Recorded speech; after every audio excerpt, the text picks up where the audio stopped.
da pós-graduação Certo. É um prazer imenso poder dividir e compartilhar toda essa nossa história com a fisioterapia pediátrica e dizer que é sempre um prazer muito grande poder discutir a nossa assistência com profissionais que eu tenho certeza que estão aqui buscando o melhor para a sua assistência e eu acredito muito, de verdade, que este encontro da gente hoje pode mudar o olhar de vocês sobre a avaliação do paciente pediátrico e neonatal quando estiverem em contato com eles aí nos plantões de vocês de terapia intensiva pediátrica e neonatais. Eu vou dar uma olhada para ver se eu já estou como apresentadora. Já estou ótima. Maravilha. Gente, que maravilha. Estou muito feliz de estar aqui com tantas pessoas maravilhosas. E eu espero que vocês tenham a melhor experiência possível. Vou iniciar aqui a nossa apresentação.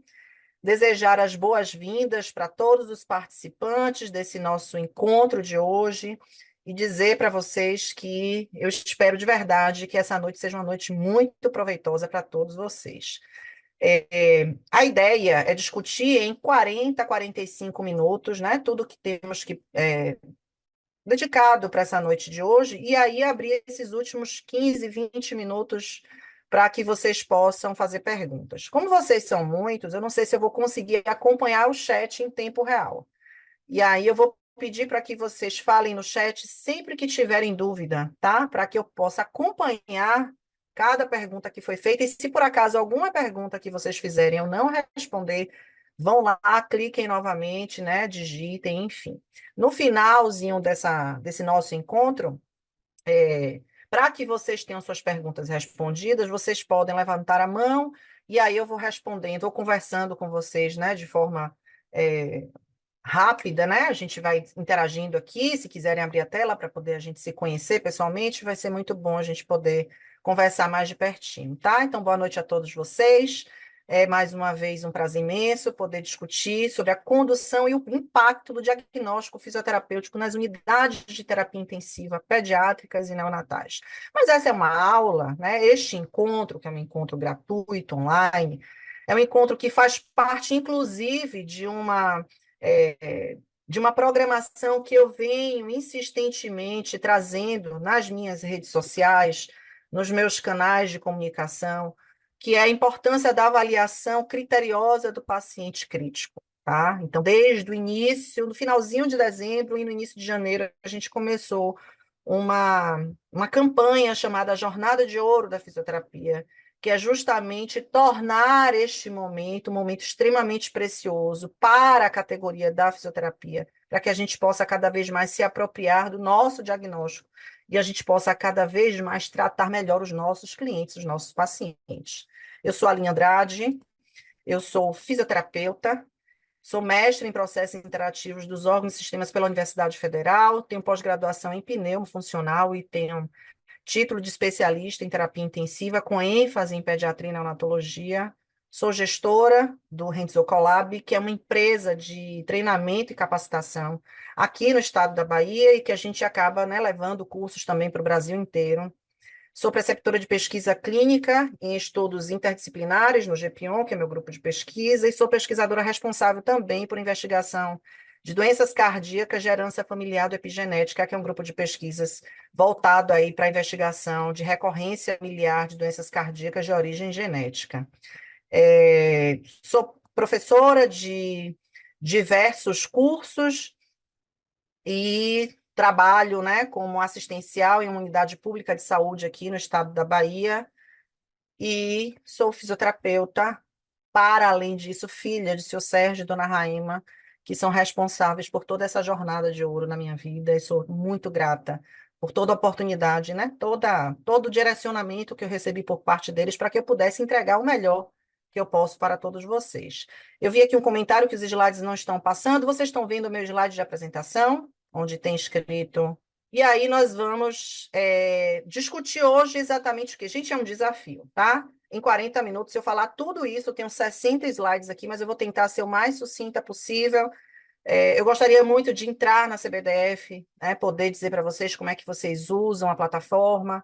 A gente vai falar sobre a CBDF já já, mas se por acaso não for possível, eu tenho aqui os prints de tela para que possa direcionar vocês aí a investigar melhor e saber como utilizar a plataforma, tá bom? Então, o objetivo de hoje é estabelecer o prognóstico funcional do doente que vocês vão estar tratando, balizar as estruturas corporais que vão compor o diagnóstico fisioterapêutico, determinar as funções corporais que são acometidas no estado de doença, as causas dos desfechos funcionais encontrados por vocês na avaliação e definir quem são os limitadores para a sua abordagem e quem são os facilitadores do processo de reabilitação, tá? E, obviamente, aplicar a CBDF na sua prática clínica. Só retomando aqui o slide anterior, que eu acho que vocês não viram, né, quando eu estava me apresentando, para quem estiver assistindo a aula e quiser compartilhar nas redes sociais, vocês podem me marcar, Físio Aline Andrade, e marcar a Certro.oficial, tá? Para que vocês mostrem que estão todos aqui juntos nessa noite, são mais de 1.500 inscritos. Nessa sala de aula nós temos 235 participantes nesse momento, e eu acredito que daqui até uns 20 minutinhos a gente deva ter mais pessoas aqui no nosso encontro. Bom, baseado nisso, o que, que a gente tem que entender? Por que o termo diagnóstico, né? Todo mundo já ouviu falar, diagnóstico clínico, diagnóstico nutricional, diagnóstico social, diagnóstico técnico. E recentemente, numa entrevista que eu dei numa rádio aqui, local da minha cidade, eles me perguntaram, mas Aline, o diagnóstico não é de competência dos médicos, né?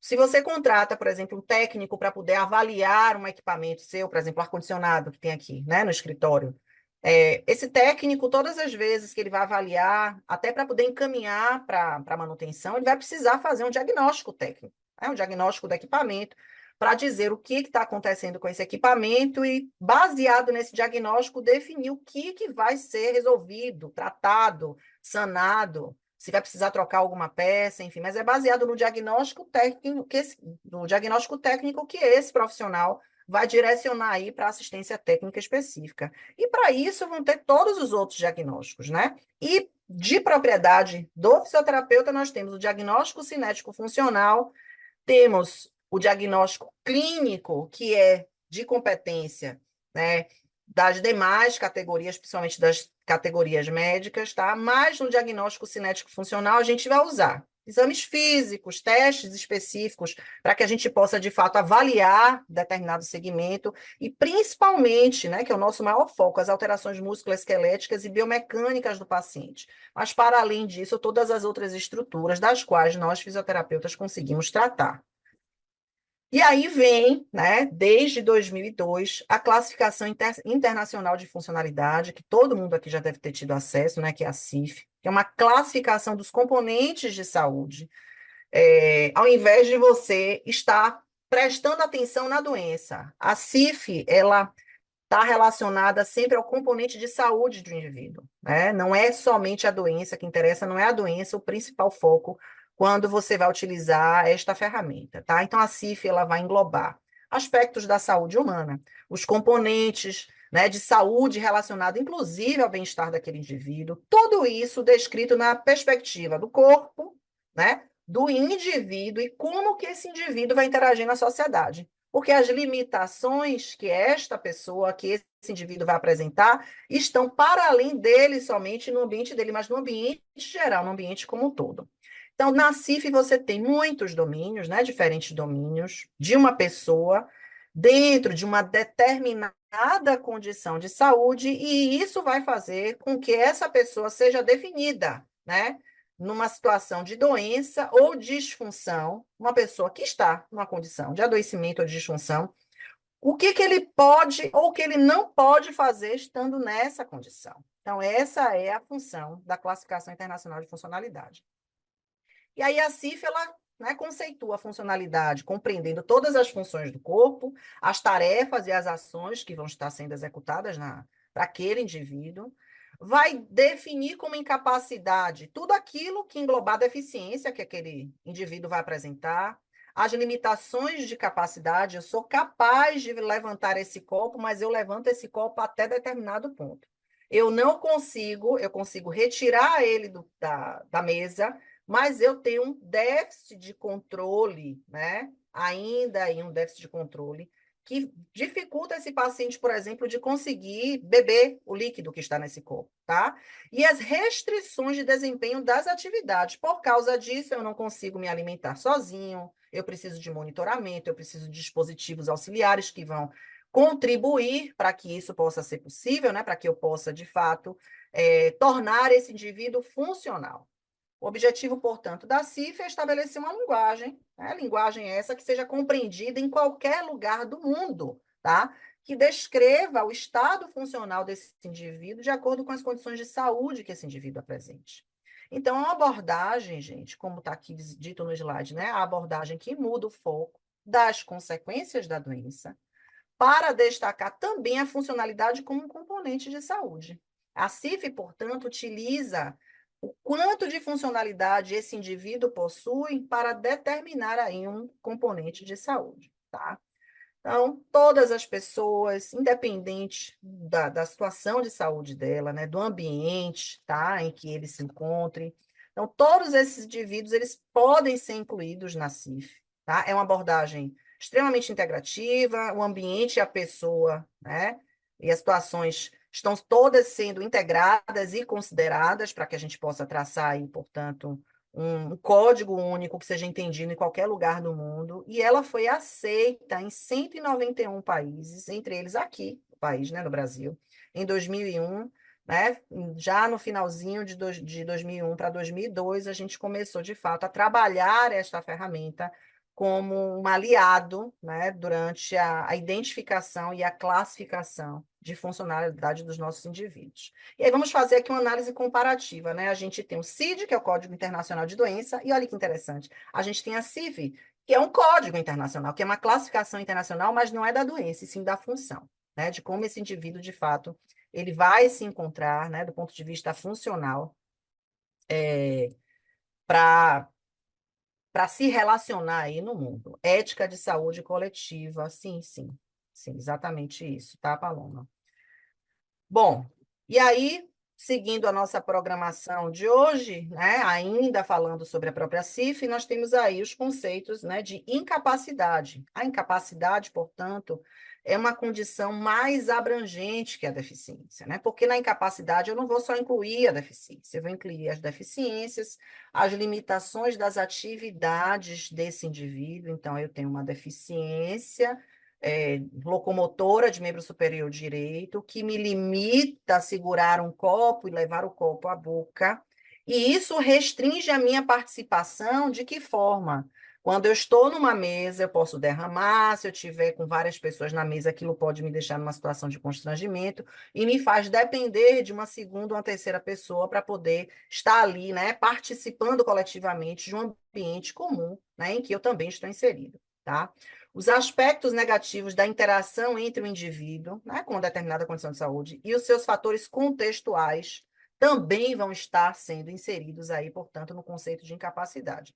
E esses fatores contextuais estão relacionados ao ambiente, ao constrangimento pessoal, né, a importância para a sensação, né, do bem-estar desse indivíduo, como ele se sente a partir desta limitação, né, de restrição de atividade, de limitação de atividade. E aí, portanto, no contexto de incapacidade, a gente vai ter saúde e doença focado na funcionalidade e diretamente relacionado ao cuidado, tá? Bom, aí recentemente, né, no ano de 2023, uma revista, né, publicou um material muito interessante falando do conhecimento e utilização da CIF pelos fisioterapeutas neurofuncionais, tá? Então, uma publicação nacional que fala sobre a realidade de nós, fisioterapeutas, nos serviços aqui do país, tá certo? Qual é a nossa condição aqui e o quanto que a gente conhece e utiliza a ferramenta. E aí, nesse artigo, né, eles saíram coletando os resultados, fazendo a coleta, né, os resultados que trazia de interessante nesse material. Local onde a CIF ficou conhecida por essas pessoas, né, que é a amostra, né? A amostra eram os fisioterapeutas, tá? Então, eles conheceram na graduação, 53%, 67% nos cursos, 18% na internet, nos artigos, na revista, e 13% nos congressos. Como eu sou uma aluna que se formou no ano de 2002, eu só tive acesso à CIF, acho que quase 5, 6 anos depois, e eu soube indo para eventos, por exemplo. né? Então, eu participaria, se eu fosse entrevistada, eu seria aí a participante aqui, ó, que se encontra nessa lacuna dos 13%. Motivos apontados pela amostra de não utilizar a CIF. Tamanho extenso, 23%, falta de publicação científica, 4%, aí vem o desconhecimento, né, sobre a ferramenta, falta de conhecimento, 8,6%, pessoas que não sabem utilizar a ferramenta, alta complexidade, dificuldade em utilizá-la, 16% relatam isso, e 44% dos entrevistados fazem uso, então isso para a gente já é um grande resultado, né? Alternativas para condicionar a utilização da CIF. Então, para esses profissionais, né, quais seriam as alternativas para que a CIF ela pudesse ser utilizada, né? A esmagadora maioria fala que os cursos de aperfeiçoamento seriam a melhor alternativa, né? A segunda maior parte da tabela fala sobre estudos e interesses do próprio profissional, então o profissional teria que buscar isso, e os demais palestras, cursos de pós-graduação, né, que seriam aí a menor fatia desse bolo. Bom, o que chama a atenção, portanto, desses dados? Né? O que me chamou a atenção ao analisar esse artigo? Porque, para mim, fala muito sobre a nossa realidade. A baixa adesão da classe, né, para a utilização da ferramenta, porque 40 e poucos por cento ainda é uma adesão muito baixa. O entendimento do tempo de aplicabilidade inviável, então todo mundo sabe, né, por ser um instrumento muito extenso, isso faz com que essa aplicabilidade realmente se torne cada vez mais difícil. Uma crença limitante por parte desses participantes de poucas publicações sobre a ferramenta. Se você sentar aí nos guidelines da vida e, né, buscar nas bases de dados da vida e for buscar aí, tem um monte de trabalho falando da importância da CIF no contexto, né, de funcionalidade. E a CIF comunica todas as categorias profissionais, não é um instrumento para a fisioterapia, é um instrumento para todas as categorias que trabalham com reabilitação, né? E a sua elevada complexidade para a compreensão e aplicação. Então, ainda é um instrumento complexo e talvez seja tão complexo assim pela falta de habilidade, pelo tempo, né? Pelo não preparo dos profissionais, das equipes para a sua correta utilização. Só que o diagnóstico fisioterapêutico, é importante que vocês saibam, não é CIF. A CIF é um código internacional que fala sobre o nível de funcionalidade do paciente. O diagnóstico é uma outra coisa, tá? Então, a CIF orienta profissionais da equipe multidisciplinar, não é para fisioterapeutas, né? A abordagem biopsicossocial desse indivíduo e a classificação brasileira, né, de diagnóstico fisioterapêutico, essa sim, esse sim é o nosso diagnóstico, tá? É o diagnóstico fisioterapêutico, um ato privativo da nossa categoria, que contempla todas as especificidades que precisamos para a nossa avaliação, tá? E de que forma a gente pode utilizar essa CBDF, né? Ela deve ser utilizada de forma padronizada. Toda a descrição, codificação, os diagnósticos estão lá em atenção à resolução do COFITO, número 555 de 2022. Desde o ano de 2022, né, já existe aí uma plataforma que trata a respeito da utilização dessa ferramenta, né, para auxílio dos profissionais na elaboração do diagnóstico, tornando mais palatável, mais prático, mais acessível. Basta a gente ter um celular na mão, um computador, uma comunicação, né, online, internet funcionando, e a gente aí pode, então, fazer bom uso dessa ferramenta. Tá? Então, pensando a respeito aí, né, da CBDF, de que forma vocês conseguem acessar a CBDF? Você pode acessar através do link que está aqui nesta aula, tá vendo? https://cbdf.confito.gov.br, tá? E lá neste mesmo site, quando vocês clicam nesse site, existe um manual de orientação para a utilização da CBDF e é muito tranquilo. Ao clicar, né, no site, você vai ver aqui, ó, tá vendo? Vai entrar no Psicofito, e aí vocês vão ver, ó, tá aqui a CBDF, né, que é o item principal, é o nosso item de busca na ferramenta, e aí tem todos os tutoriais, as dúvidas, inclusive nós, profissionais, podemos colaborar se algo que está ali, né, na nossa descrição e tal, de repente possa ser melhorado.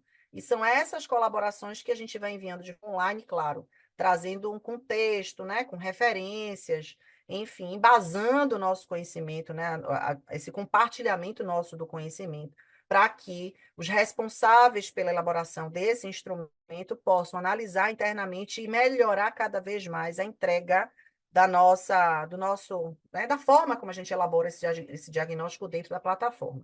Então, ó, dentro da plataforma vocês veem lá o que é a CBDF, quais são os capítulos, o que trata cada item, tá vendo? E fala sobre cada componente que a gente vai estar analisando ali na CBDF. Então, é muito interessante e é super acessível. Onde tem as dúvidas frequentes, ele tem um texto completinho dizendo o que se trata, né? Qual é a característica da CBDF, quais são as possíveis causas que interferirão lá na potência das capacidades funcionais daquele indivíduo, né? E como que a CIF contribuiu, inclusive, para a construção do nosso diagnóstico fisioterapêutico. Estou aqui olhando as perguntas de vocês, né? Já tinha ouvido falar da CIF, mas não conhecia a CBDF, muito interessante, pois é, Eduarda. A CBDF existe desde o ano de 2022, então tem 2 anos aí online, né? Presente para que a gente possa, de fato, fazer bom uso dessa ferramenta. Só tem acesso o fisioterapeuta formado e com conflito? Não, não. Se eu não estou enganada, eu não tenho certeza, porque acho que a gente faz um cadastro, eu realmente não vou me lembrar, Paloma, tá? Mas se você, por acaso, tiver alguma dificuldade, alguma coisa, você pode entrar em contato, não sei se você é aluna, mas você pode pedir, né, algum profissional formado para que vocês tenham acesso. A gente vai ver aqui juntos hoje. Eu sei que se faz um cadastrozinho, né? Você cria um login, uma senha, e com esse login e senha vocês conseguem ter acesso ao conteúdo, tá? Aqui, estudantes podem acessar. Você é professora de interfície de alguma matéria de várias. Sou professora de várias disciplinas lá. Mas vamos lá, devagarzinho eu vou respondendo ao chat e a gente vai tocando a nossa aula aqui. Gente, é bem simples a utilização, vocês vão ver como é fácil. Então, vamos lá. Falando um pouquinho mais a respeito da CBDF, né? Quem foi que desenvolveu? Uma Comissão Nacional de Procedimentos Fisioterapêuticos, né? De lá do próprio COFITO, um grupo de trabalho, né? De diagnóstico fisioterapêutico, essas pessoas se reuniram e padronizaram a descrição desse diagnóstico e codificaram os termos. Então, assim como você tem o CID lá, né? J não sei o que lá, J18, tal, não tem os códigos. A gente tem na CIF também a codificação internacional, na CBDF também a gente vai ter lá nossos descritores, os códigos que vão falar desses diagnósticos. Tem uma resolução específica, a gente já viu ali na resolução número 555 de 2022, tem como base a classificação brasileira de procedimentos fisioterapêuticos, então, em cima dessa classificação brasileira, a CBDF foi construída, e segue a mesma linguagem da classificação internacional de funcionalidade. Então, a CIF ela contribuiu bastante para que a gente utilizasse uma linguagem que fosse de forma universal e que possa ser atendida e compreendida por qualquer pessoa que entregar, né, profissional da área da saúde, obviamente, que tenha acesso sobre diagnósticos funcionais, né, que tenha algum nível de conhecimento e que, lendo aquele documento, vai se sentir confortável, né, naquela leitura técnica específica para fazer esse diagnóstico aí, portanto, funcional dos nossos pacientes, tá? Além disso, né, segue aí as diretrizes da Organização Mundial de Saúde, então não foi um documento elaborado de forma aleatória. E aí tem grupos categorizadores, né, caracterizadores dessa saúde cinético-funcional e do estado de doença. Então, a gente fala tanto sobre saúde e, da mesma forma, sobre as deficiências. Então, a gente tem 3 grupos. O primeiro grupo, que compreende sistema nervoso periférico, central, músculo-esquelético e tegumentar. Um segundo grupo, que vai falar da parte cardiovascular, respiratória, urinária, genital e digestória. E o terceiro grupo, que vai falar sobre o sistema metabólico. Então, a gente vai conseguir agrupar todas as estruturas do corpo de um indivíduo e conseguir chegar a um diagnóstico. Então, se meu paciente, por exemplo, ele chega lá, vítima de um trauma crânioencefálico na minha UTI, eu consigo fazer esse diagnóstico baseado aí, portanto, né, usando a codificação do primeiro grupo, que vai tratar sobre o sistema nervoso central, por exemplo. Né? Se eu tenho um paciente com diabetes mellitus, eu vou estar falando sobre o sistema metabólico, a gente também consegue elaborar um diagnóstico fisioterapêutico baseado nessa informação. Tá? Se meu paciente ele tem uma doença vascular e ele está internado para realizar alguma cirurgia cardíaca, eu também consigo elaborar um diagnóstico fisioterapêutico específico para esse grupo de participantes, né? Então, é muito importante que a gente consegue aí agrupar todos esses sistemas e elaborar o nosso diagnóstico. Então, a gente classifica, caracteriza saúde. Então, meu paciente ele pode chegar lá e ele não ter nenhuma alteração, e eu posso falar sobre o estado de saúde, né, funcionalidade, né, no estado de saúde, no primeiro, segundo e terceiro grupo, ou eu posso caracterizar as deficiências encontradas no primeiro, segundo e terceiro grupos, tá? Bom, e aí bora entender como são esses códigos, né? Os elementos que vão compor essa estrutura, né, essa codificação, estão descritos nesse código, que é um código alfanumérico, então você vai ter letras e números, tá? E a gente vai ter aqui 6 subcódigos, né? Então, a gente vai ter aqui o primeiro, segundo, terceiro, quarto, quinto e sexto, tá vendo? Antes de cada ponto, você tem aqui 6 subcódigos, onde o primeiro subcódigo, onde você tem aqui, por exemplo, o S01, o S identifica o sistema nervoso periférico, o 01 é um status de risco de deficiência. Então, toda vez que eu vejo o S, né, que vai falar do sistema nervoso periférico, e eu vejo o 01, tá vendo? Eu vou falar aí, portanto, que ele tem uma deficiência funcional neuroperiférica, tá? O 0.1.0, né, está trazendo aqui as avaliações de ausência ou presença, né, de risco para esse paciente, tá? Daqui a pouco a gente vai entender isso quando eu abrir aqui a própria CBDF. E o 3, aqui nesse exemplo, vai falar sobre qual é o segmento, a estrutura do corpo, que ele tem alguma alteração. Tem uma alteração do sistema nervoso periférico e a estrutura membro superior, por exemplo, membro superior direito, membro superior esquerdo. Tá? Eu tenho que gravar isso aqui, Aline? Não, eu não preciso gravar. Se eu pegar esse código e jogar lá na CBDF, ele vai me dizer exatamente qual diagnóstico que o meu paciente tem. Então, vamos imaginar que o médico, quando ele vai lá fazer, né, a solicitação de um determinado exame, ele bota lá CID tal. Vocês fizerem qualquer tipo de solicitação, de encaminhamento para algum outro profissional, vocês vão botar lá CBDF tal. A pessoa joga isso dentro da plataforma e vai saber exatamente por que que você está solicitando uma interconsulta, a opinião de um segundo especialista, porque talvez não seja, né, a sua especialidade tratar determinada alteração, porque você não tem condição de tratar, né? Principalmente, não falando só no ambiente de terapia intensiva, mas falando também no ambulatório. Eu estou lá no meu ambulatório de pediatria, recebo um paciente com uma alteração cinético-funcional de membro inferior esquerdo, porque ele é um paciente com alteração neurológica, e ele deu entrada na minha unidade, né, no meu ambulatório, e lá eu trato doenças respiratórias. E aí eu vou encaminhar para a Bruna, que é fisioterapeuta extremamente experiente na área de neuro, e vou dizer, olha, Bruna, chegou um paciente aqui com alteração respiratória e tal, mas a mãe me falou que estava tendo dificuldade, que ele já tinha uma alteração aí periférica de membro inferior esquerdo, membro inferior direito, e eu estou encaminhando para você para que você possa dar seguimento, porque eu não tenho expertise para tratar, para avaliar, né, adequadamente e para intervir nesse paciente. Até aqui tudo bem, né? Tá todo mundo se fazendo entender, né? Eu me faço entender para todos vocês. Eu espero que vocês não tenham tido dúvidas até então. Bom, então vamos lá. Quando eu clico, né, naquele link que eu mostrei para vocês, olha que interessante. Eu chego aqui, ó, lembra do código que eu falei para vocês, né? Eu chego aqui, ó, e coloco o código aqui dentro. E aí, clico em buscar por número CBDF, tá? Quando eu clico buscar, ele vai lá por Urucutu, me dá o diagnóstico bonitinho. Limitação da função do sistema, com impacto, pererê, parará, ele vai descrever bonitinho o que que meu paciente tem.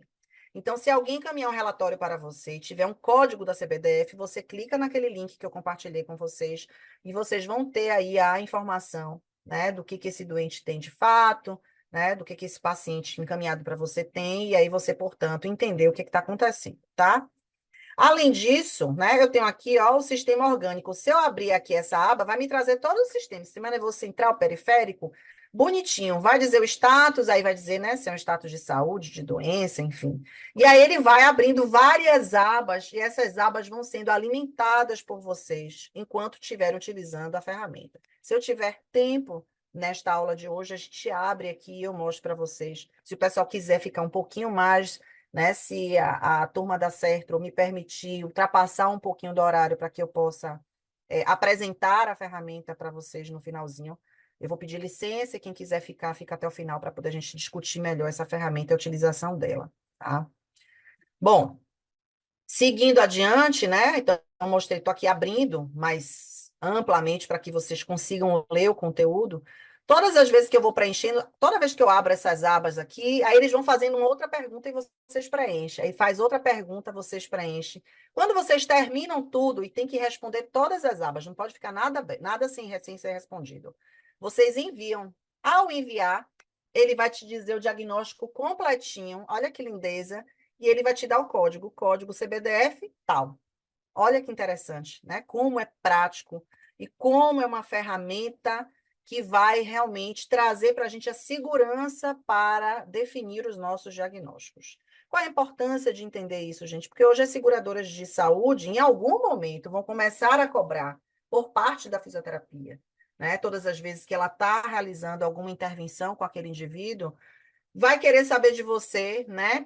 Qual é o seu diagnóstico? Eu trabalhei, não mais, né, nessa unidade particular aqui, que era uma unidade de referência aqui na minha cidade, né? E nessa rede de referência que tem em vários lugares do país, eles, os planos de saúde exigiam a elaboração do diagnóstico. Quando eu emitia qualquer relatório, ou quando eu fazia minha ficha de avaliação inicial do meu paciente, sem o diagnóstico, havia glosa dos procedimentos. Então, não se surpreendam se um dia isso chegar no serviço de vocês e passar a ser uma exigência, né, por parte da equipe da fisioterapia, da coordenação, da gestão, que vocês comecem a elaborar os diagnósticos fisioterapêuticos de vocês, tá? Vamos passar adiante. Bom, eu falei para vocês, né, que o diagnóstico não é CIF, que vocês conseguem acessar através deste endereço aqui, que existe um manual de orientação, mas que, para além disso, é importante que vocês compreendam o diagnóstico para poder aplicar. Não adianta eu não ter o mínimo de compreensão, não saber o que é uma limitação, o que é uma disfunção, o que é uma incapacidade, não entender alterações, por exemplo, se eu for falar da parte respiratória, o que são alterações, né, oriundas de carga elástica, de carga resistiva. Então, se eu não souber analisar as disfunções encontradas nos diversos sistemas, se essa linguagem ela não for, como é que eu posso dizer para vocês, familiar para mim, enquanto profissional da saúde, eu vou ter dificuldade para utilizar a ferramenta. Por isso que é importante que vocês tenham uma leitura cada vez melhor sobre as áreas que vocês pretendem, né, se aprimorar, trabalhar, já começar a focar os estudos de vocês baseado naquilo que vocês pretendem seguir como carreira dentro da fisioterapia, para que vocês possam aplicar cada vez melhor esses instrumentos. Então, a fisioterapia tem o objetivo de avaliar, prevenir, cuidar dos pacientes, né? O movimento humano é essencial, né? Segundo a Organização Mundial de Saúde, e a fisioterapia tem a função, né? Tem a responsabilidade, né, de entender a funcionalidade humana como seu principal foco de trabalho. A CIF fala sobre a funcionalidade humana, né? Juntando aí todas as funções humanas em sua totalidade, corpo, atividade, participação, para analisar as incapacidades humanas, que são as limitações, as restrições, as deficiências. E o fisioterapeuta, você, fisioterapeuta, está habilitado para realizar o diagnóstico específico da sua categoria, né? Que a gente vai chamar de diagnóstico cinético funcional, diagnóstico dos distúrbios cinético-funcionais encontrados aí na sua avaliação. E aí vocês perguntam, né? Mas por quê? Por que, Aline, um diagnóstico tão específico? Gente, quanto mais específica for sua avaliação, melhor será guiada, né, as suas práticas, as suas ações de intervenção, para que vocês possam definir o prognóstico daquele paciente. O prognóstico ele é importantíssimo, né? Porque ele é através desse prognóstico que eu consigo definir metas do meu atendimento, né? E para que eu possa programar alta, hospitais acreditados no Brasil inteiro. Uma das coisas que são avaliadas nos registros dos hospitais é previsibilidade de alta. Então, eu, fisioterapeuta, tenho que ser capaz de saber qual é o prognóstico do meu paciente, para, a partir disso, eu poder dizer àquela família quanto tempo é a previsão de esse paciente estar sendo acompanhado por mim, lá no meu consultório, lá no hospital. Quanto tempo de fisioterapia, né, eu vou fazer? Ainda que essa resposta seja, olha, você vai fazer fisioterapia a vida inteira, como acontece com os pacientes que são tetraplégicos, por exemplo. Eles vão depender de fisioterapia a vida inteira. E isso só é possível, né? Só foi possível responder porque a gente sabe, a gente elaborou o prognóstico daquele indivíduo. tá? Então, é importante, né? Ele precisa ser específico para que a gente defina a minha conduta diária lá na UTI, né? Olhando a cinesiologia, a funcionalidade do paciente como base para essa definição de conduta. E tem que olhar tudo, gente, aspectos neuromusculares, pneumofuncional, cardiovascular, tudo, sistema tegumentar, tudo interessa para a gente. Mas é importante, né, primeiramente, que a gente identifique alterações da função mental, as alterações cardiovasculares, respiratórias, neuroarticulares e o impacto dessas deficiências para que esse indivíduo tenha alguma limitação, quanto que essas deficiências limitam as suas execuções das atividades da vida diária e o quanto que eles estão restritos à participação social no ambiente de UTI.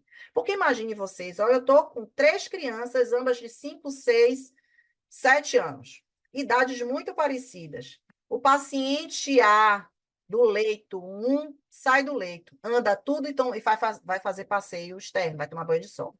O paciente B do leito 2, ele senta.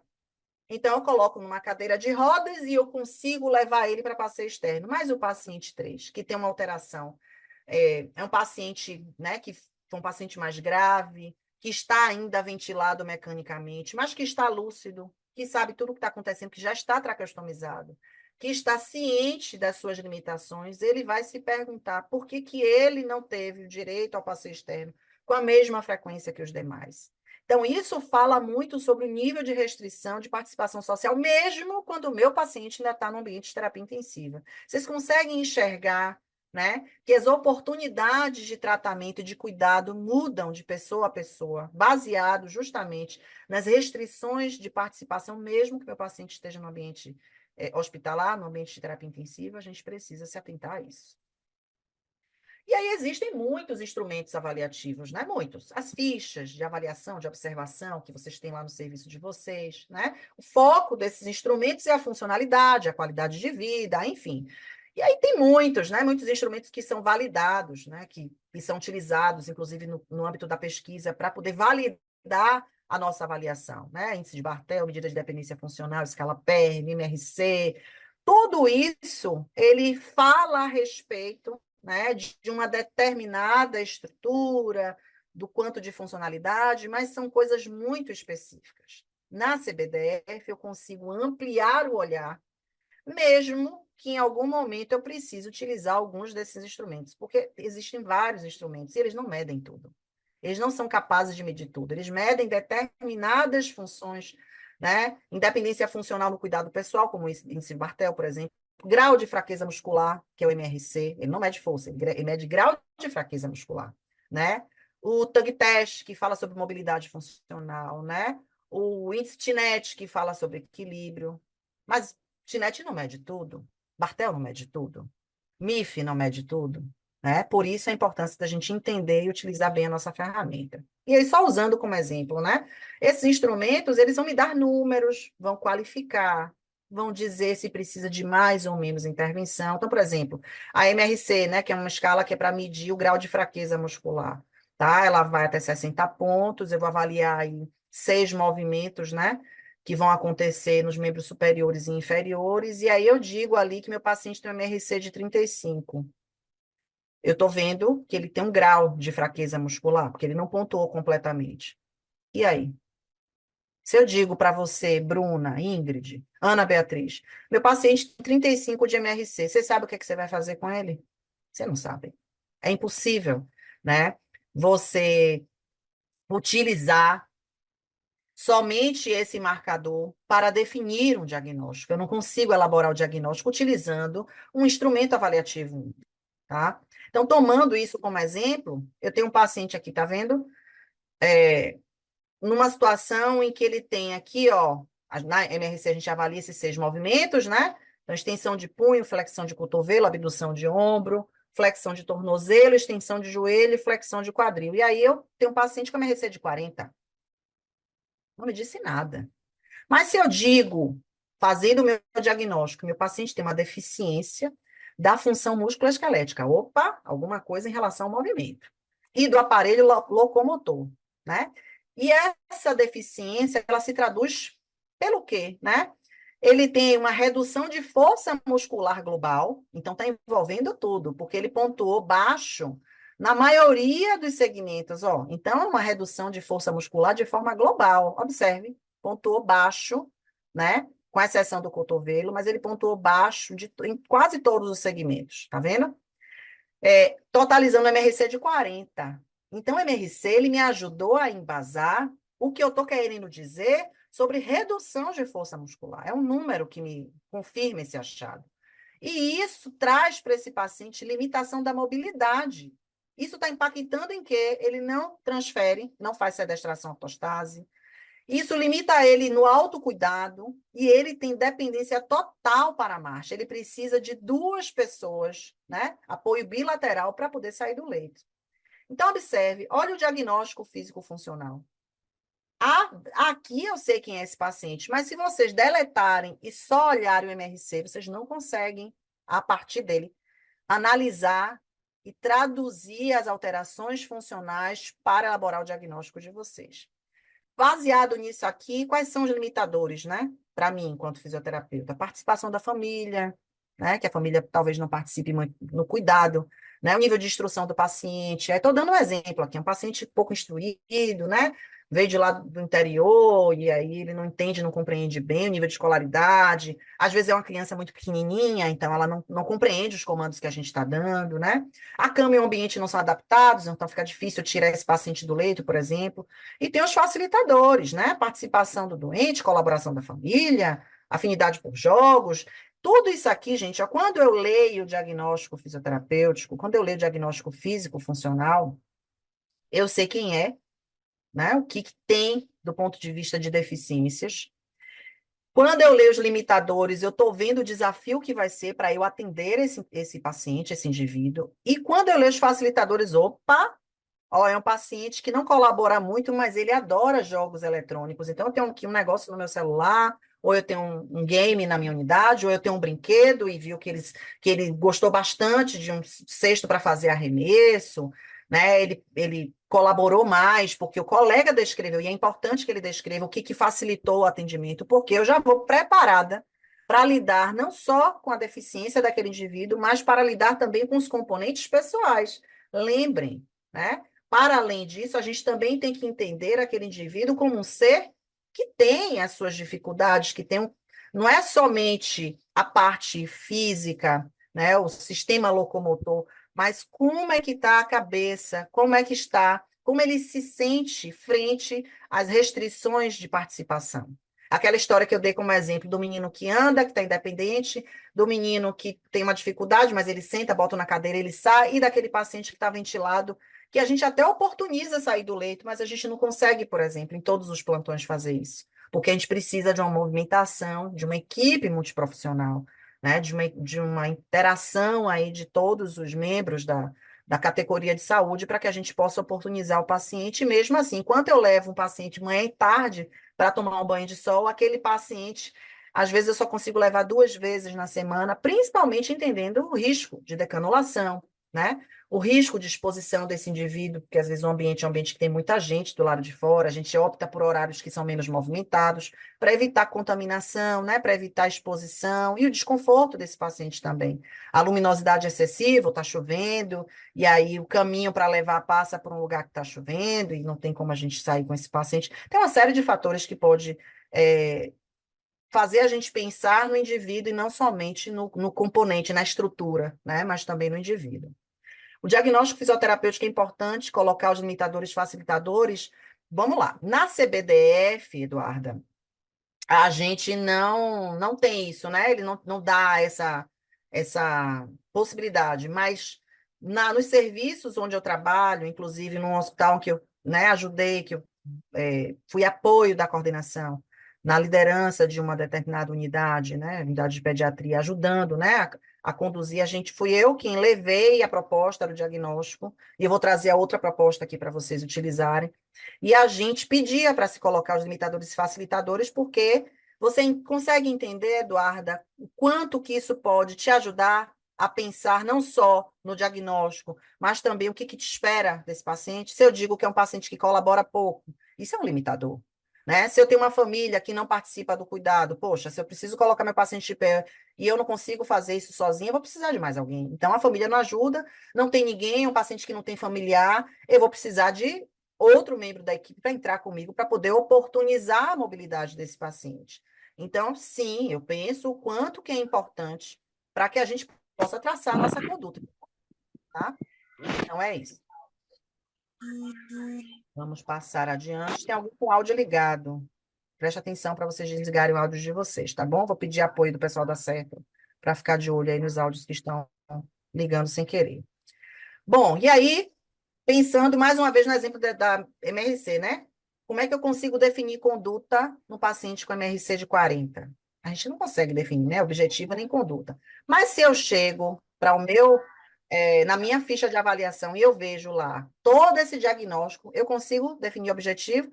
Meu paciente tem uma deficiência da função musculoesquelética do aparelho locomotor, pode ser que ele tenha alteração na mobilidade. Tá vendo? Limita a mobilidade, tem redução de força, impacta nas transferências, então eu vou trabalhar. Primeiro, eu sei que o segmento é musculoesquelético, então meu foco vai ser mobilidade. A minha meta é mobilidade para esse paciente. Eu sei que ele tem redução de força, então vou ter que entrar com exercício de fortalecimento muscular. Eu vou precisar colocar esse paciente na função, então eu vou treinar as transferências com ele, e quando possível, né, eu vou colocar sentado, vou colocar de pé e a gente vai iniciar a marcha. Eu vou traçando essas metas baseado no diagnóstico que eu fiz, no diagnóstico físico funcional. Tá? Olhando os limitadores e os facilitadores, eu vou saber que tipo de conduta vai servir para o meu paciente. Ah, eu quero tornar lúdico o meu atendimento. E eu vi que ele gostou do jogo de arremesso, que eu tenho uma cestinha lá e a gente faz arremesso e eu vejo que ele tem fraqueza de membro superior. Então, se meu paciente colaborou, é um paciente de difícil manejo e ele adorou quando o meu colega do plantão anterior fez isso, eu não vou nem perder tempo, queridos. Eu vou pegar lá a minha cestinha de arremesso e eu vou fazer, vou reproduzir o mesmo exercício. Eu vou fazer com que ele se sinta motivado a participar, né, dessa nossa reabilitação. Então, tudo é instrumento, tá, gente? Todas as escalas, estado comportamental, das tarefas, os meios avaliativos por equipamento, né? Então, ventilador mecânico, os índices, manovacuômetro, capacidade de deambulação, quanto que ele consegue transferir. Tudo isso é instrumento, tá? Só que quando a gente vai fazer o diagnóstico, a gente tem que sistematizar esses instrumentos. Eu preciso sistematizar os testes que eu vou utilizar e os resultados disso para que a gente possa documentar e elaborar o nosso diagnóstico, tá? Diagnosticar, portanto, é permear pelos âmbitos do funcionamento desse corpo, né? Ver quais são os resultados das diversas formas de avaliação e instrumento que a gente vai ter disponibilizado na UTI, porque não são todas as unidades que eu tenho os instrumentos necessários. E aquele instrumento serve para a minha unidade, por exemplo, eu usava muito Bartel em uma unidade de saúde aqui, mas eu não usava, por exemplo, na unidade onde eu trabalho hoje, porque não. O perfil de paciente, não é o perfil de paciente que tem dificuldade para se cuidar, por exemplo, mas lá tinha, porque era um perfil de pacientes vítimas de trauma raquimedular, de trauma crânioencefálico, entendeu? Por ser um hospital de trauma, tá? E a gente tem que estar atento à função muscular, mobilidade, tá? A locomoção, função pulmonar, condicionamento físico, isso é diagnosticar. E aí a gente precisa entender os termos. Eu prometo que eu vou terminar isso aqui antes de 21 horas, mas vamos lá.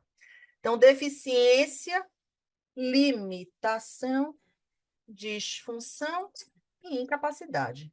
O meu paciente, ele pode ter ou um ou outro. E se ele não tiver nada disso, ele está no ambiente de terapia intensiva.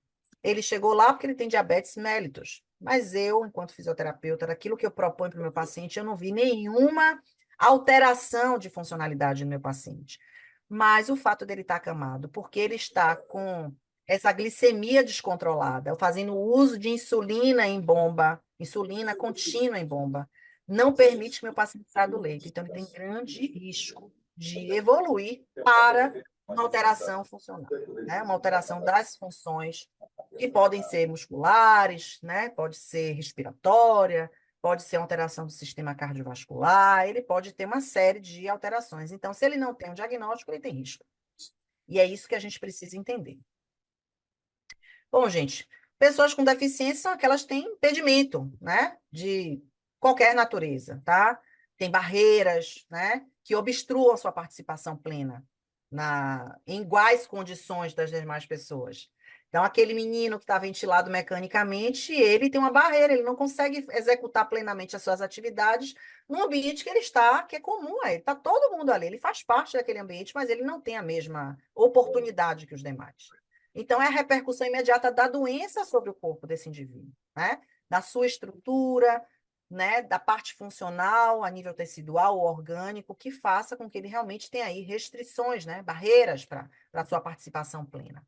Limitação funcional é a redução ao longo, né, desse processo de adoecimento, né, da capacidade de realizar uma atividade que ele fazia com muita tranquilidade antigamente. Ele Ai, andava tudo, corria, tá? Parado, tá? Gente, tem alguém com áudio ligado.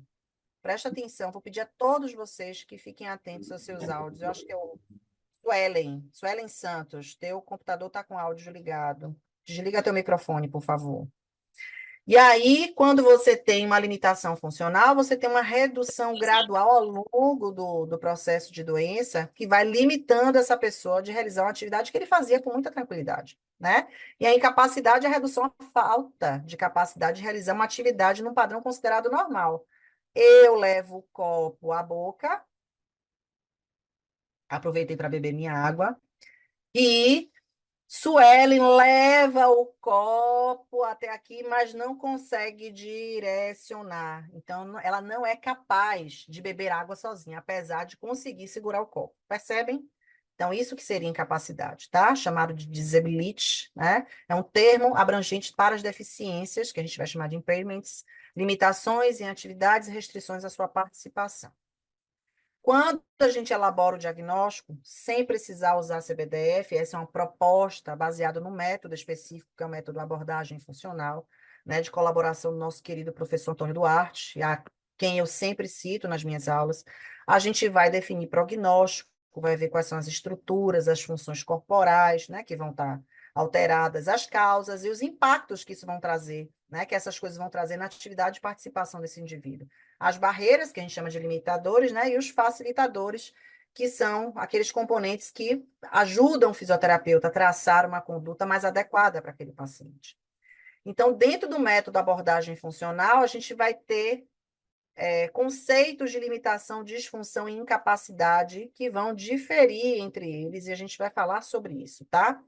E quando não tem nenhuma dessas coisas que a gente está conversando aqui, a gente vai dizer, então, que esse paciente tem risco. Se ele está na UTI, se ele não tem nada e permanecendo na UTI, vai chegar um momento que ele vai ter. Né? O fato dele estar acamado, por exemplo. Mesmo ele não estando acamado, mas em casa, ele não fica o tempo todo numa cama. Então, o paciente que está hospitalizado, ele tem risco para evoluir com uma disfunção, né? Com uma deficiência, com uma limitação, com uma incapacidade, tá bom? Então, chamaremos de limitação tudo aquilo que restrinja a ação física, mental, subir, descer escada, né? Limitação é tudo que meu paciente tem dentro das funções corporais. Que eu, fisioterapeuta, intervindo, produzo resposta. Exemplo, meu paciente tem limitação da função respiratória, traduzida por aumento de carga resistiva por presença de secreção na via aérea. Ele tem um aumento da resistência ao fluxo, tá? Levando ao que a gente chama de limitação dessa função respiratória. Essa função respiratória está limitada.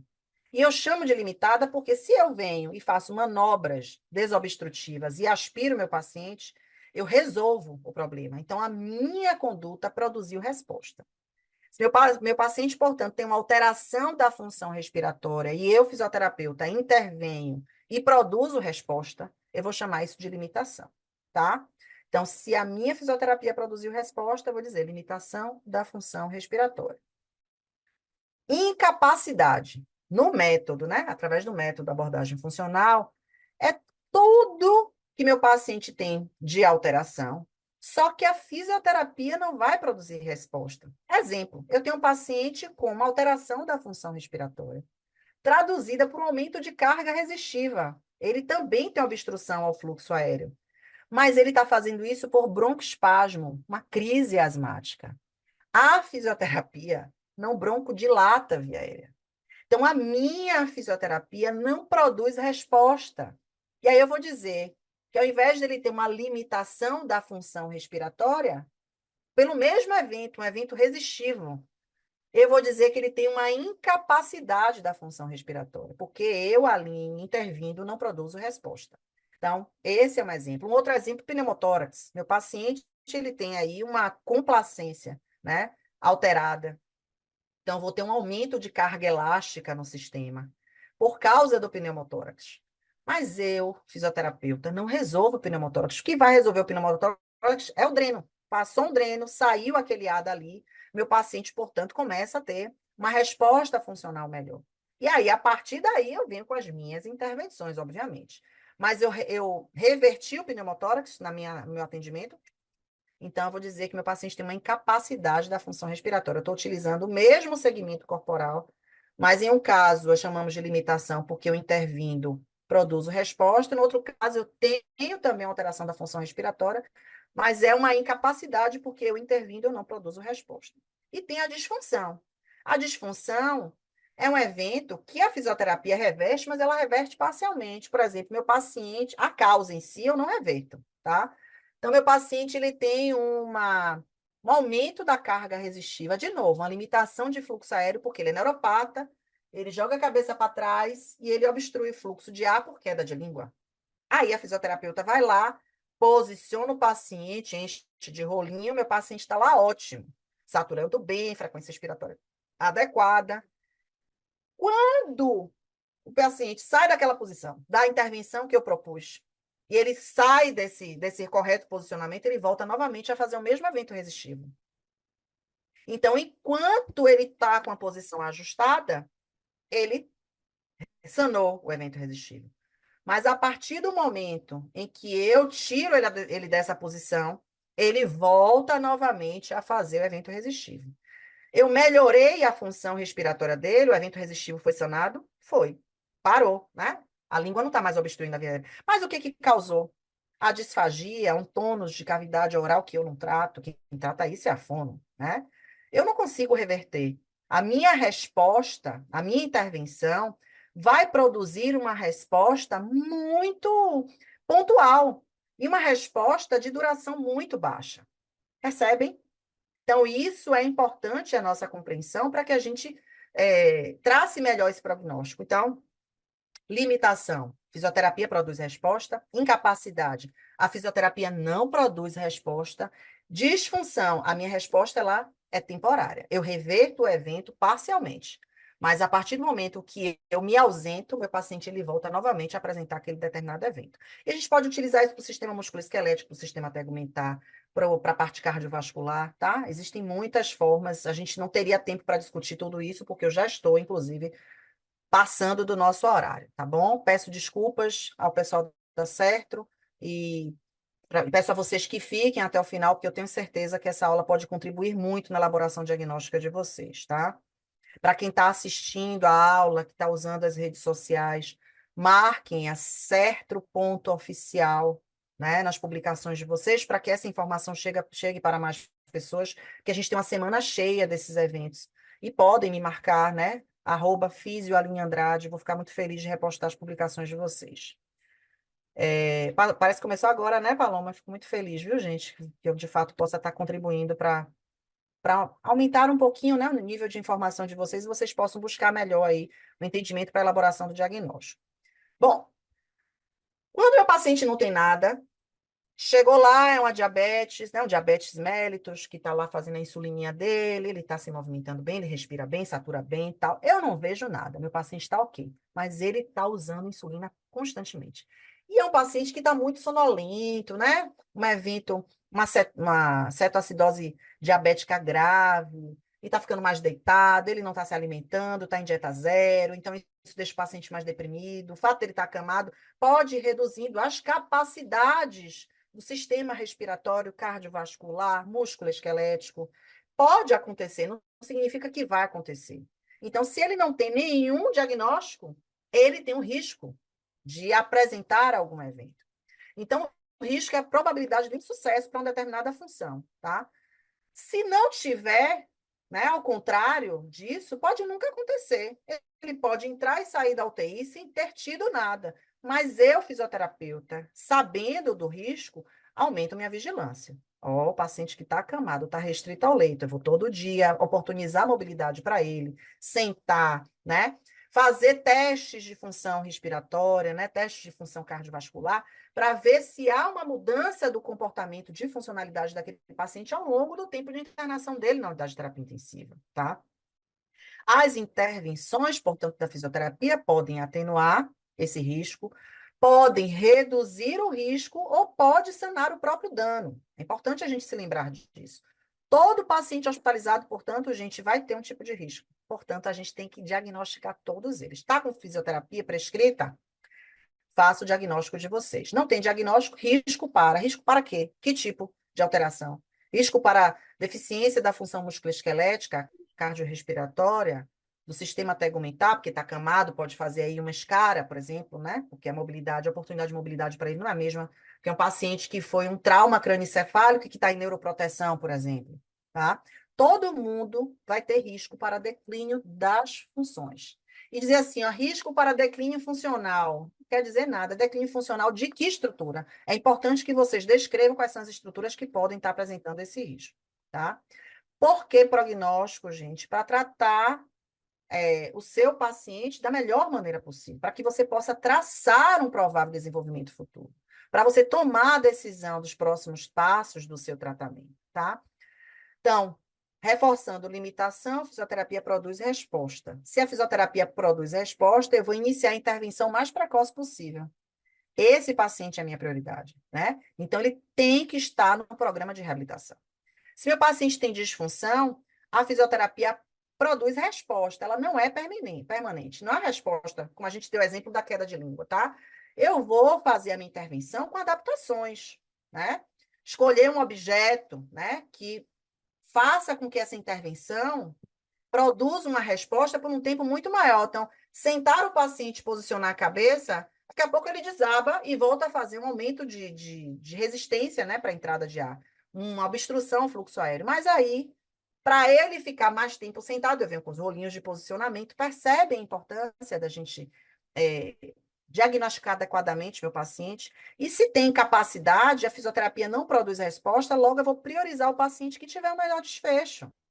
Meu paciente está em crise asmática, eu vou posicionar, ofertar oxigênio e vou dizer ao médico, ó, eu, fisioterapeuta, não broncodilato. Meu paciente está sibilando, ventilador mecânico, eu vou ventilar ele para um padrão de asma, mas eu não consigo fazer mais além disso aqui. Eu preciso que vocês façam a intervenção de vocês. Vou sair desse paciente e vou priorizar o outro, que está também com limitação de fluxo aéreo, mas por presença de secreção, e a minha fisioterapia, a minha resposta, na minha intervenção produz resposta, é para esse paciente que eu vou priorizar a minha assistência, direcionar o meu cuidado, tá?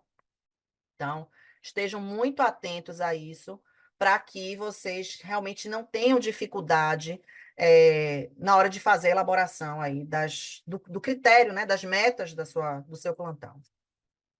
Deixa eu passar.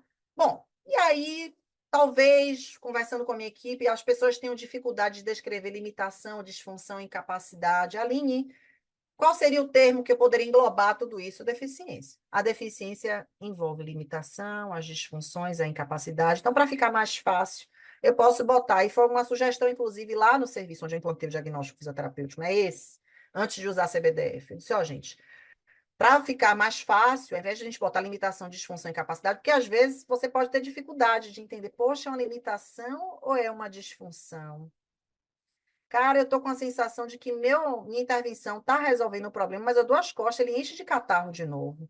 Será que é um paciente que está assim porque está usando ketamina, e a ketamina é uma droga que fica fazendo meu paciente ficar mais cialorreico, mais secretivo e tal. Então, minha fisioterapia aí já deixou de ser um objeto de intervenção com uma resposta com um tempo maior e passou a precisar estar constantemente no leito desse paciente. Então, se eu estou com dúvida, a gente tira tudo isso e coloca deficiência. Deficiência da função cardiovascular, deficiência da função respiratória, deficiência da função musculoesquelética, do sistema tegumentar, do sistema geniturinário. Percebem? Então, a gente pode englobar, colocar todo mundo no pacote e chamar isso de deficiência. Não tem deficiência, risco. Risco para alteração da função risco para declínio funcional do aparelho respiratório, né? Devido a estar acamado, né? Devido ao tempo de hospitalização, devido à restrição ao leito, com possível impacto na mobilidade ativa, na tolerância aos exercícios, na redução da força muscular. Tudo isso eu preciso descrever e dizer no que isso pode estar impactando, tá?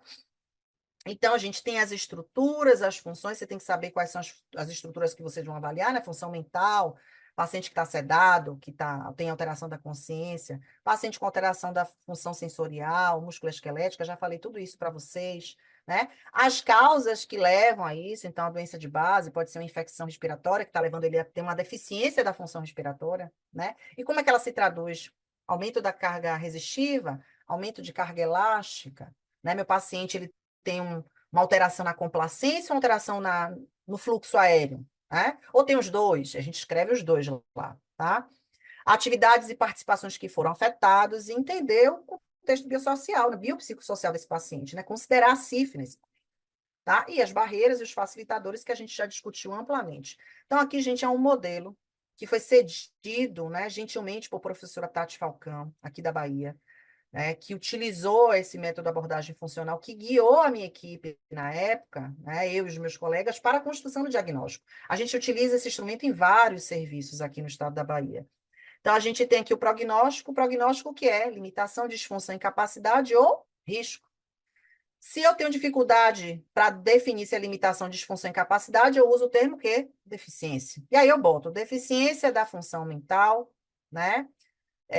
Traduzida por alteração da consciência por conta de uma infecção, ou traduzida por alteração de consciência porque está usando sedação, né? Por uso de sedativos, né? Que estão impactando na concentração, no desenvolvimento motor, no estado comportamental, ele pode ficar mais sonolento, né? Ou ele está usando um fármaco que está deixando ele muito agitado, ou ele fez uso de fármaco durante muito tempo, ele está em uma situação aí de abstinência da medicação e deixa ele bastante agitado, que estão impactando nas atividades da vida diária, na recreação, no lazer, ou qualquer outra coisa que vocês possam definir. Então, olha que lindo, né?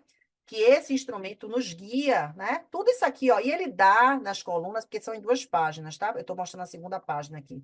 Tudo que pode trazer para a gente um direcionamento para a construção do diagnóstico. E aí tem os facilitadores, né? Uma tabelinha aqui que poderia ser um facilitador, as barreiras. E aí ele diz como é que você constrói o prognóstico por alteração da estrutura corporal que está aqui, secundária à função corporal que está sendo acometida, devido a que causa, aí vem aqui as causas, com impacto em aí eu vejo as atividades, as participações, e aí vejo limitadores e facilitadores. E aí traz exemplo, é muito interessante essa ferramenta, tá? Então, a gente descreve assim, ó, prognóstico, deficiência ou risco. Se eu não quiser usar deficiência, quiser usar os termos, limitação, disfunção ou incapacidade. Por alteração de que estrutura corporal? Então, boto limitação da função respiratória, secundário ao aumento de carga resistiva, que é a função corporal, que está tendo o evento ali devido à presença de secreção ou hipersecretividade ou obstrução de vias aéreas por objeto, ou por presença de secreção, enfim, ou por broncoespasmo, aí já não é mais limitação, passa a ser uma incapacidade, né, da função respiratória, com impacto em quê? Na saturação, na frequência respiratória, no padrão, né, na tolerância do paciente para os exercícios, nas atividades da vida diária, porque ele não está conseguindo respirar adequadamente, e aí descrevo quais são os limitadores ou barreiras, né, e os facilitadores, tá? Aí eu dei alguns exemplos aqui, se meu paciente tem bronquiolite, né? Bronquiolite é uma doença respiratória que traz para a gente bastante secreção, né, nas vias aéreas. Meu paciente, ele fica muito secretivo. Então, eu sabendo que ele tem secreção e eu intervi, tirei a secreção, a minha fisioterapia produziu resposta, o diagnóstico, né? A gente descreve qual seria o prognóstico, limitação. Limitação da função do sistema cardiovascular hematológico respiratório imune, no caso da bronquiolite, da função do sistema respiratório, a gente colocaria isso. Secundário, aumento da resistência das vias aéreas, ou aumento de carga resistiva, como queiram chamar, né? Devido a componente secretivo ou não secretivo. No caso da bronquiolite, componente secretivo, com impacto em quê? Trocas gasosas, na frequência respiratória, tá? E aí vem as barreiras e os facilitadores, ou se não tem nada, risco. É um bronquiolite, mas que meu paciente está de boa lá, está até melhor. Ele está, inclusive, no quadro de melhora. Ele internou por bronquiolite, está no quadro de melhora. Então, ele não tem nada, né? Ou ele tem a bronquiolite, mas ele não tem nada, por exemplo, do ponto de vista locomotor, tá? Meu paciente está lá com bronquiolite, está tudo bem, da parte locomotora, o problema dele é todo respiratório, mas eu quero traçar aí um prognóstico do ponto de vista motor. Tá internado, fazendo VNI, muito secretivo, frequência respiratória. Então, a própria fisioterapia motora fica bastante limitada. E isso faz com que meu paciente ele possa ter aí, lá na frente, uma redução das funções corporais dele. Ele estava sentando, andando, e o fato de ele estar acamado, porque ele está numa doença respiratória grave, pode fazer ele, por exemplo, já não conseguir mais ficar de pé. Ele pode parar de andar. Poxa, ele está com 1 ano e 3 meses, doutora. Ele estava andando tudo. Aí, no dia que você coloca ele de pé, ele começa aí, portanto, a não conseguir nem, não tolerar mais ficar em pé. Então, isso é um risco que meu paciente com bronquiolite pode ter, por exemplo, né? Então, ele tem risco para alteração da função musculoesquelética, né, relacionada ao movimento. Por quê?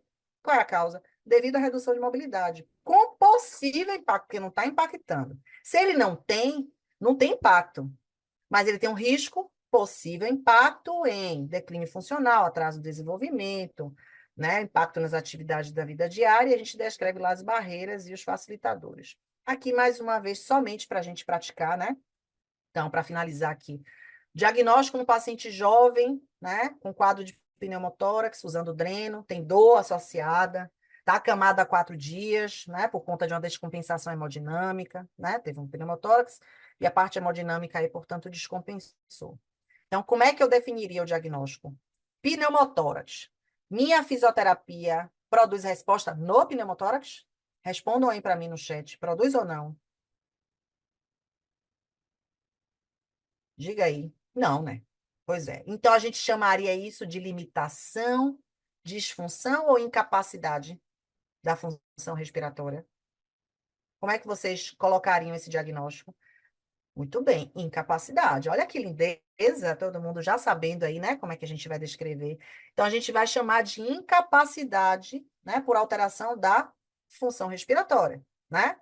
Devido ao quê? Ao pneumotórax, né? Secundário ao pneumotórax, com impacto em quê? Aí a gente vai ver o que é que está impactando. Frequência, saturação, descreva as barreiras e os facilitadores, e pensando do ponto de vista motor, não tem declínio nenhum da função musculoesquelética. Não tem nada. Se ele não tem nada, a gente aí pode ter diminuição da complacência por componente de parênquima, importante. Aí a Gabriele, que é minha colega, né? Trabalhamos juntas em uma dessas unidades. Gabriele está aqui para saber que eu estou dando os devidos créditos desse material que me foi emprestado, viu, Gabi? Tenho muito cuidado, né? Quando me direciona o material e dizer quem são os autores, é muito importante que a gente tenha ética, né? Durante o ministrar das nossas aulas, é um material emprestado, precisa dizer, né? Que foi cedido para que a gente pudesse multiplicar o conhecimento. E aí, se eu tenho um paciente que não tem nada do ponto de vista musculoesquelético, qual é o prognóstico dele? Limitação, incapacidade, deficiência ou risco? Como é que a gente vai definir isso? Risco. Risco por alteração não é alteração. A gente até tiraria isso aqui. Então, risco, né, de alteração da função musculoesquelética devido ao tempo de internação, paciente restrito ao leito, tá? Que está impactando, o paciente com risco já tem algum impacto, então a gente tira esse nome aqui, ó, com impacto em, e passa a utilizar com risco, ou com possível impacto na tolerância aos exercícios. Pode futuramente gerar aí um atraso do desenvolvimento neuropsicomotor. Então, é assim que a gente escreve. Por que que eu estou falando dessas duas formas da gente elaborar o diagnóstico, gente? Porque vocês podem estar em duas realidades diferentes. Você pode ter um serviço que não tem computador, que o prontuário é manual, que vocês não têm acesso à internet, que não tem máquina suficiente para toda a equipe. E aí, só com essa folhinha de papel, né, que vai guiando a elaboração do meu diagnóstico, eu já consigo aí, portanto, traduzir a minha avaliação em termos que são discutíveis e palatáveis para a avaliação da equipe de uma maneira geral. tá? Então, não faço nada sem diagnóstico. Importante vocês entenderem isso, tá? Então, se quiserem, vocês podem acessar a CBDF. Só quero ver do pessoal da Certro se eu tenho um tempinho para abrir a CBDF. Só me dá um feedback, por favor. Me diz aí, menino, se eu posso usar. Vocês ficam se eu abrir aqui a CBDF para mostrar para vocês? Vou abrir rapidinho, tá? Se vocês dizem que ficam, então pronto. Então, maravilha. Vou abrir aqui para poder a gente ter acesso a essa ferramenta, tá?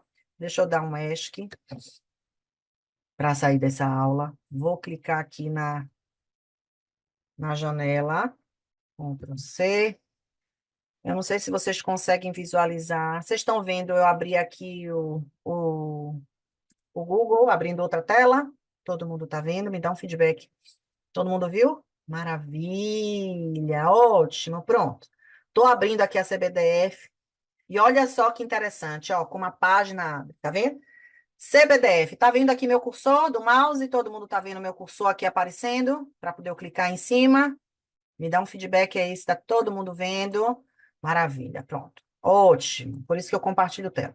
Aparece aqui, ó, meu cursor, aí eu clico. Quando eu clico, ó o que abriu, o que eu mostrei para vocês, tá vendo que eu não tô mentindo? Se eu já tenho o código, eu digito o código aqui e ele vai me dizer exatamente o que o meu paciente tem, tá? Bora usar aquele código da minha aula? Deixa eu correr aqui os slides do início, só para poder eu dar o exemplo aqui, ó. Cadê? Deixa eu caçar o código que eu estava falando. Pronto, aqui, ó. Vou pegar esse código, vou copiar e vou colar aqui, ó. Busca pelo número da CBDF. Deixa eu colar, deixa eu ver se vai. Ah, eu tenho que botar aqui código por código, eu não consigo. Bora ver aqui. S01. Deixa eu ver se é isso mesmo. Pronto, S0101. Vou colocar aqui. 01, ó. 0.1.0. Deixa eu ver qual é o número. 3. 0.1.0.3. 0.3. Ó. Tá vendo? Coloquei aqui o código. Ó ele. Saúde cinético-funcional, sem alteração da estrutura e função do corpo. Tá falando da parte neuroperiférica, eu falei para vocês que era do sistema neuroperiférico, lembra? Com risco de deficiência, ó, que lindeza, cinético-funcional periférica, sem risco para alteração da função autônoma, com risco de alteração de força, não tem risco para funções sensoriais, né? E nem risco de afetar membros. Olha que interessante. Então, ele me diz exatamente sobre o estado de saúde cinético-funcional, mas os riscos que envolvem esse determinado paciente por conta de um diagnóstico clínico que ele possua. Tá vendo que interessante? Mas eu vou voltar lá para o começo da CBDF, vou ensinar vocês a utilizar. Vamos usar o exemplo do meu paciente com bronquiolite, tá? Sistema orgânico. Bronquiolite é saúde ou é deficiência? Saúde, né? Se ele tem alteração funcional, eu vou dizer que meu paciente, eu estou afirmando aqui que meu paciente tem alteração da função. Aumento de carga resistiva, porque tem catarro, certo? Então, eu vou usar o código D ou S, D de deficiência, ó. Deficiência cinético-funcional respiratória. Cliquei. Tá vendo? Aí ele pede para eu escolher o status. Ó que lindeza. Obstrução de via aérea superior ou inferior. Obstrução de via aérea média. Tá vendo? É uma doença restritiva, de baixa elastância, neuromuscular, ou vocês não sabem especificar? Para mim, é um paciente, né? Com obstrução de via aérea inferior periférica, inclusive, né? Superior e ou inferior periférica. Botei aqui, ó. Aí começou a abrir um bocado de aba aqui para mim, ó. Olha que interessante. Só tinham 3 abas, lembram? Agora abriu um bocado de coisa aqui. Qual é o qualificador? O componente é secretivo ou não secretivo? Né? Bronquiolite tem catarro, né? Componente secretivo, marquei. E aí, a oxigenação, como é que tá? Oxigenação normal, baixa oxigenação. Vou botar aqui que ele tem baixa oxigenação. Se não está específico, a gente bota lá. É um paciente que eu estou no consultório e eu não tenho um oxímetro para avaliar, por exemplo. Caiu de paraquedas ali para mim. Então, eu vou lá e clico, ó, baixa oxigenação. Esse daí eu sei, tá lá, o monitor, um paciente de terapia intensiva monitorizado, ele diz que tá lá baixa oxigenação. Qualificador de oxigênio. Ele está oxigenando baixo em repouso, no esforço ou no sono? Em repouso. Ele mesmo não fazendo nada, está saturando baixo. Ou ele pode ter só quando está dormindo, que é aquele paciente que tem queda de língua, por exemplo. Percebem? Então, a gente consegue colocar tudo isso lá na CBDF. Agora, eu preciso saber, tem desconforto respiratório? Leve, moderado, grave, né? Completo, desconforto respiratório não consigo, não é específico para mim, aí vai depender de você, da sua avaliação, da sua expertise, né? Ou é um paciente que a doença, o desconforto respiratório não é aplicável, né? No caso da bronquiolite é. Então, vou botar aqui, ó, leve desconforto respiratório, tá? Usei aí um padrão de avaliação, escala de Wood Jones, que me diz que meu paciente, ele tem desconforto leve, tá bom? Ó, utilizei uma escala. Ela me dá o diagnóstico, mas ela me diz o nível de desconforto do meu paciente. Para todo o resto, eu tenho que usar as demais avaliações, né? Inclusive a avaliação beira-leito. Qualificador do desconforto. Ah, já botei, né? Botei que era em repouso, desculpa. Volume de expansão pulmonar, né? Aí pergunta: tem redução do volume? Moderada, completa, não específica, não aplicável. Eu não tenho como especificar. Estou na unidade, mas eu não consigo ver. Meu paciente está em respiração espontânea. Então, não estou vendo se tem alteração do volume de expansão pulmonar. Né? Eu poderia ver isso analisando o volume corrente se meu paciente estivesse ventilando mecanicamente. Ou se eu tivesse um ventilômetro aqui, para poder medir no ventilômetro alguma alteração. Mas eu não tenho. Meu paciente está em ventilação espontânea, não consigo especificar. Botei aqui não específico, tá? A gente tem essa oportunidade de fazer isso. E a força muscular respiratória, se eu tiver como medir, eu meço. Se eu não tiver como medir, não especificado. Pronto, acabou. Eram 3 abas, virou tudo isso aqui, aí eu envio.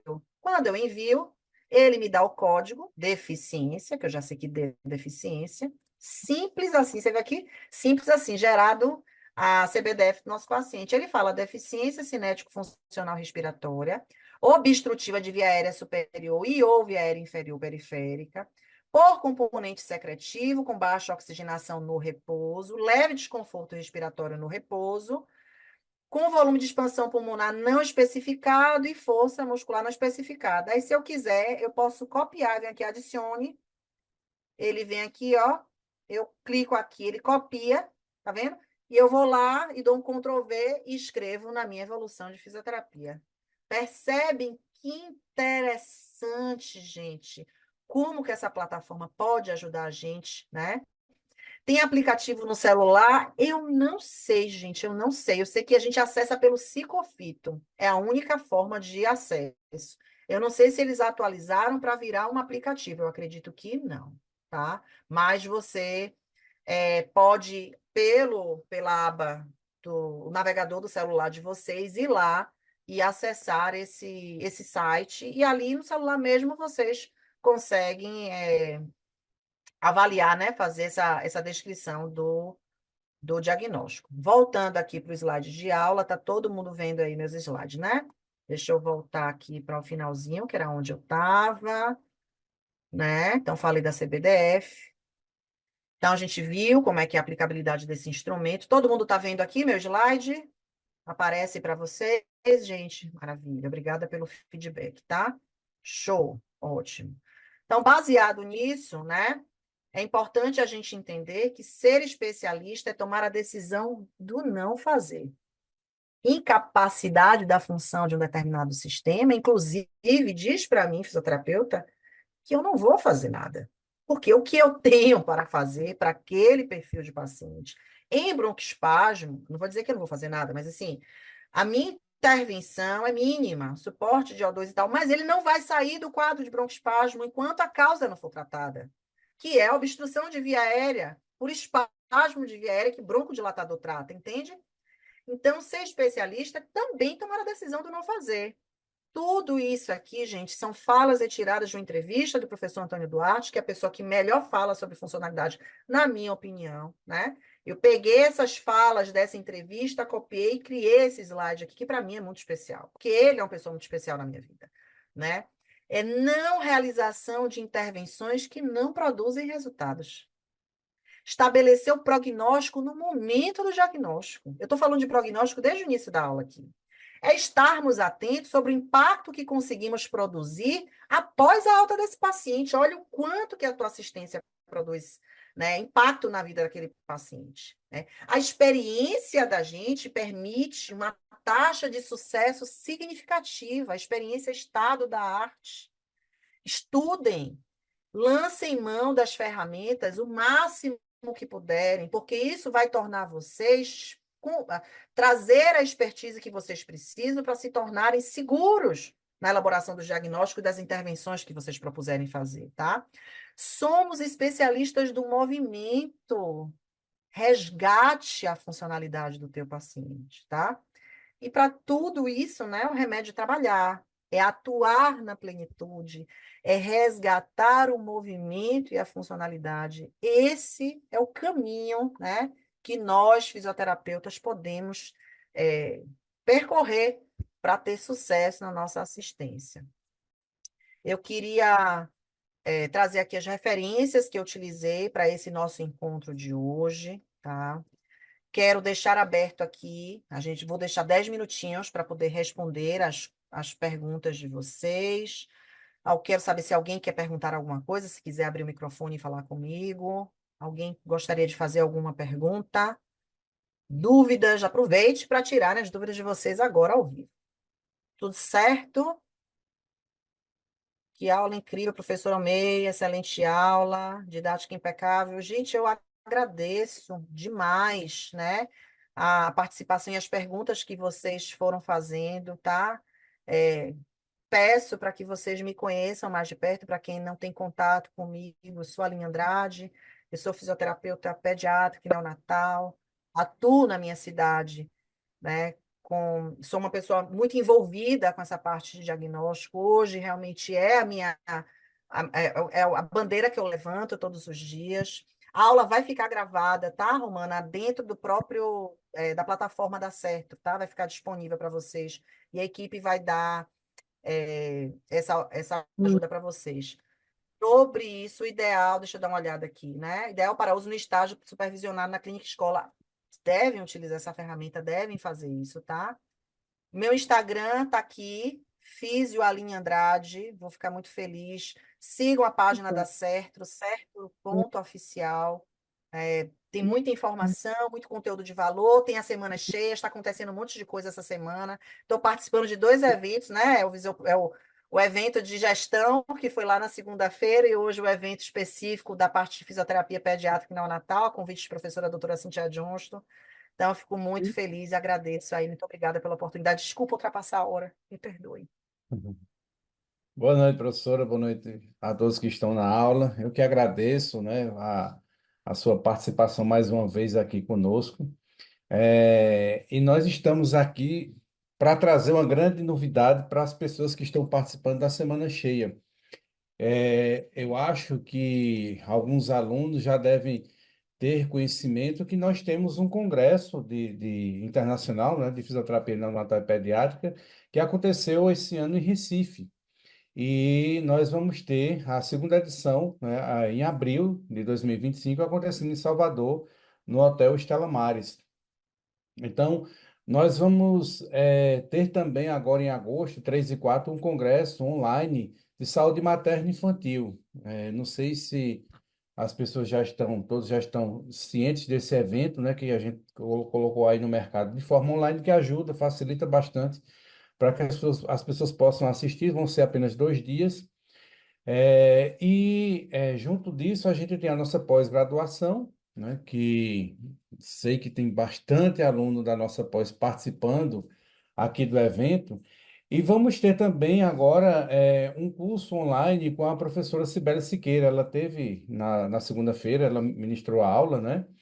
Então, nós resolvemos juntar, né, tudo isso, né, e lançar uma promoção imperdível para as pessoas que estão participando aqui da Semana Cheia, né?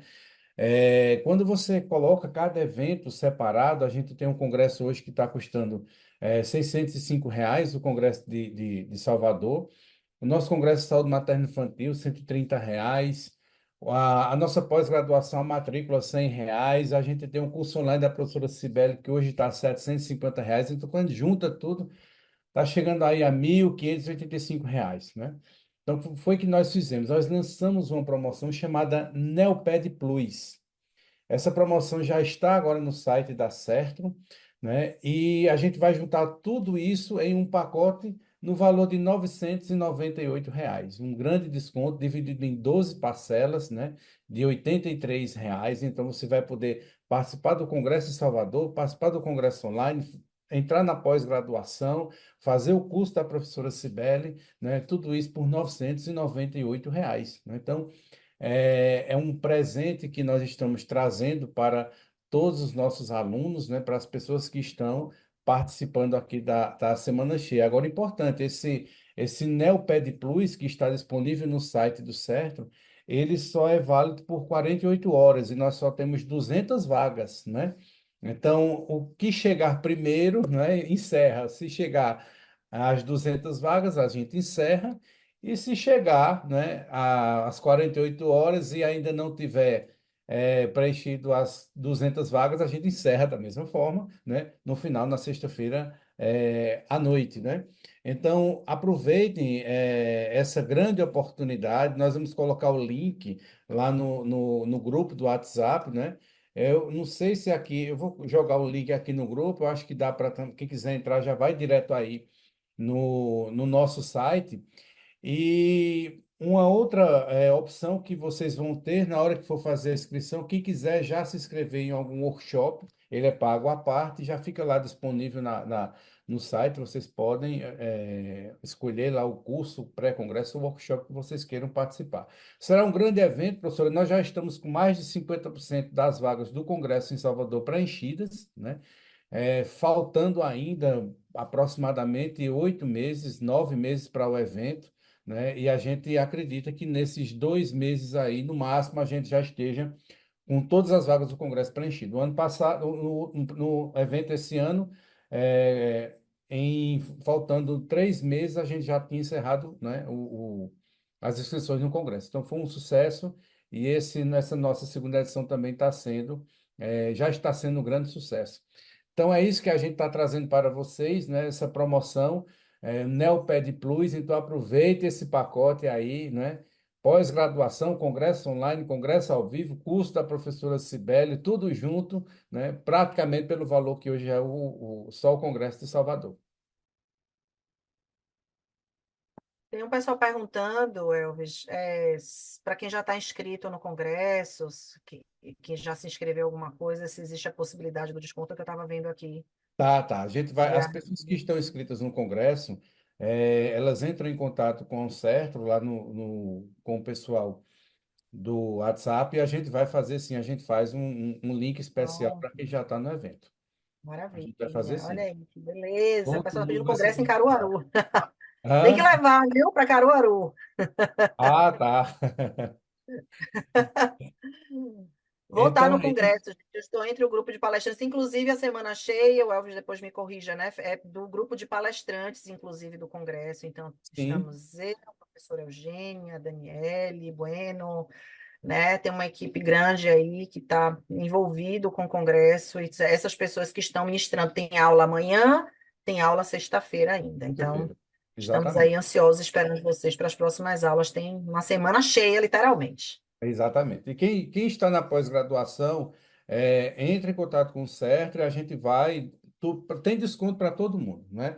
Não vai, ninguém vai ficar de fora.